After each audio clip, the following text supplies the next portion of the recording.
रहनुमा peoples party Syed Naveed कमर ने कहा कि ख्वाजा सिकरी सानह गुल प्लाजा पर बात की और साथ ही 18वीं तरमीम ले आए। नून लीग के पार्लिमानी लीडर के बयान को वो हुकूमत की पॉलिसी बयान समझेंगे। 18वीं तरमीम का गुल प्लाजा के वाक़े से क्या वास्ता है?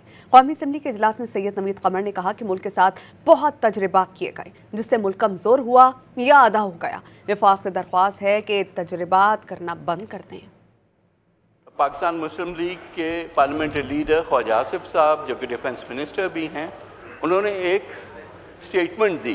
कॉन्टेक्स्ट तो था कराची और गुल प्लाजा, लेकिन वहाँ से वो कहाँ चीज़ों को ले गए कि 18th अमेंडमेंट भी ख़राब है। 18th अमेंडमेंट का गुल प्लाजा से क्या वास्ता है? बट नहीं ख़राब है क्योंकि गाली देनी है 18th अमेंडमेंट को, तो वो ख़राब है। Municipal services have never a federal thing. और अगर आज आप कब्जा करना चाह रहे हैं और चीज़ों के साथ साथ आप म्युनिसिपल सर्विसेज को भी फेडरल गवर्नमेंट को लेके जाना चाहते हैं, तो अल्लाह खैर करे। और Pakistan can only exist as a federation. आपने कई एक्सपेरिमेंट्स कर लिए इस मुल्क के साथ, और हर एक्सपेरिमेंट के साथ आपने मुल्क को और कमज़ोर किया या आधा कर दिया। So Pakistan can not exist as a unity form of government. So stop playing with fire.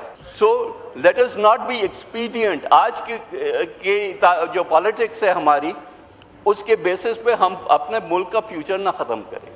आज की पॉलिटिक्स को हम कॉम्प्रोमाइज़ करें। Don't compromise the future of our children. I formally request the federal government to stop experimenting and tinkering on important constitutional issues and focus on the welfare of the people.